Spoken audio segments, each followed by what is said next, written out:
On commence cette séance par la situation problématique de départ. Avant de commencer un match de football avec vos amis, votre ami Amine a fait plusieurs jeux passionnants, notamment en fixant le ballon au-dessus de sa tête pendant quelques instants, sans le tenir avec ses mains. Votre ami Jamel a essayé de réaliser la même chose, mais sans succès. Quelles sont les conditions qui doivent être réalisées pour que le corps soit en équilibre? C'est le but de cette leçon qui a pour titre l'équilibre d'un solide soumis à deux forces. Et on commence à donner quelques exemples d'un corps en équilibre sous l'action de deux forces. On considère par exemple une boule suspendue par un fil. Donc, la boule est en équilibre sous l'action de deux forces, l'action de la terre et la tension du fil. Deuxième exemple, on considère une boîte sur une table. Donc, la boîte est en équilibre sous l'action de deux forces, l'action de la terre et la réaction de la surface du table. Troisième exemple, un oiseau vautour d'Inde assis sur un câble électrique. Donc, l'oiseau vautour d'Inde est en équilibre sous l'action de deux forces. Quatrième exemple, un funambule garde son équilibre sur un fil. Donc, le funambule est en équilibre sous l'action de deux forces. Donc, on va chercher à savoir les conditions de l'équilibre d'un solide soumis à deux forces. Pour cela, on réalise la manipulation suivante. Un corps solide S légère de masse négligeable accroché par deux dynamomètres D1 et D2, de telle façon que le solide S soit en équilibre. Donc, pour réaliser cette manipulation, on prépare deux dynamomètres D1 et D2, une feuille blanche, et on prépare aussi un corps solide, par exemple un morceau de plastique, et on effectue les étapes suivantes. Première étape, on règle les indicateurs des dynamomètres à 0. Deuxième étape, on accroche le corps solide entre les deux dynamomètres et on note les observations. On observe que le dynamomètre 1, qui est à gauche, indique l'intensité de la force exercée par le fil sur le solide et vaut 1,04 Newton. Pour le dynamomètre 2, qui se trouve à droite, indique l'intensité de la force F2 exercée par le fil sur le solide et vaut aussi 1,04 Newton. On constate que les deux forces F1 et F2 ont même intensité et vaut 1,04 Newton. Deuxième observation, on observe aussi que le fil du dynamomètre D1 exerce une force vers la gauche, alors que le fil du dynamomètre 2 exerce une force vers la droite. Donc on constate que les deux forces F1 et F2 ont deux sens contraires. Il reste donc à chercher la droite d'action des deux forces F1 et F2. On observe les ombres des deux fils formés sur la feuille. Voilà, dans cette position, les ombres des deux fils sont très claires. On va donc noter 2 points sur l'ombre du fil du dynamomètre D1 et 2 points sur l'ombre du fil du dynamomètre D2. Puis on trace les droites des deux fils.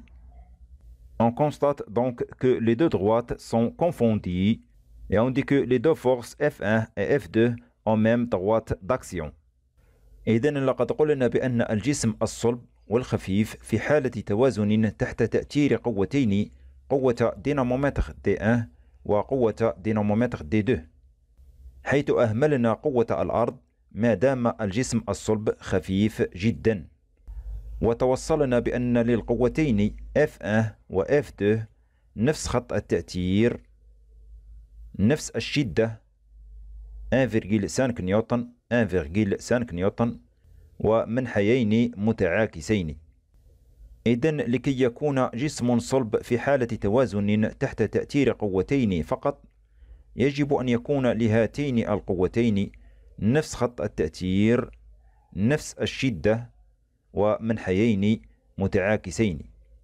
Donc, pour qu'un corps solide soit en équilibre sous l'action de deux forces, il faut que ces deux forces ont même droite d'action, même intensité et deux sens opposés.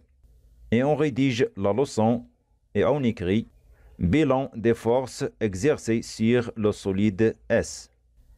Et on note par le vecteur F1 la force exercée au point A par le dynamomètre D1 sur le solide S. La force F1, c'est une force de contact localisée et l'intensité de cette force est 1,5 Newton. Et on note par le vecteur F2 la force exercée au point B par le dynamomètre D2 sur le solide S. La force F2, c'est une force de contact localisée et son intensité est 1,5 Newton. Et on note par le vecteur P la force exercée au point G par la Terre sur le solide S. La force P est une force à distance répartie et on a mesuré l'intensité de la force exercée par la Terre sur le solide S par un dynamomètre. On a trouvé P égale 0,1 Newton. On observe que P est très faible devant F1 et F2 puisque F1 égale F2 égale 1,5 Newton alors que P égale 0,1 Newton. Donc 0,1 Newton est très faible devant 1,5 Newton. C'est pourquoi on a négligé la force exercée par la Terre sur le solide S. On passe à représenter les deux forces F1 et F2 sur le schéma. Pour cela, on choisit une échelle convenable. Par exemple, 1 Newton correspond à 1 cm.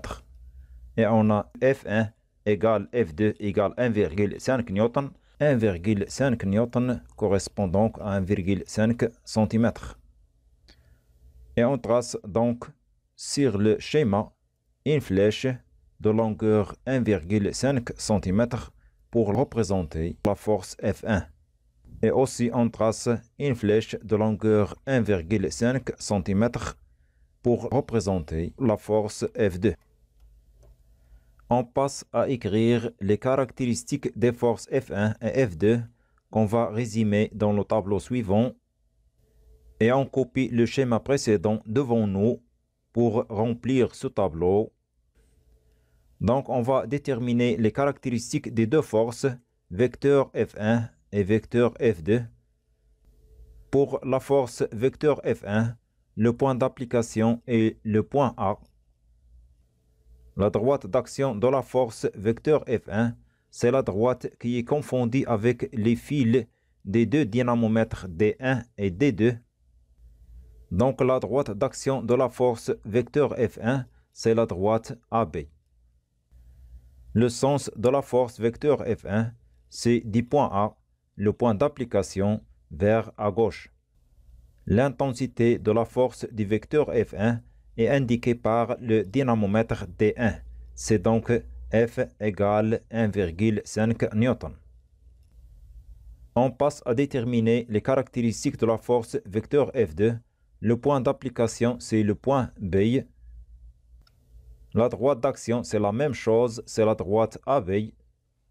Le sens de la force F2, c'est du point B, le point d'application, vers à droite.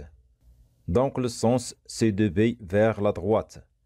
L'intensité de la force vecteur F2 est indiquée par le dynamomètre D2, c'est donc 1,5 Newton.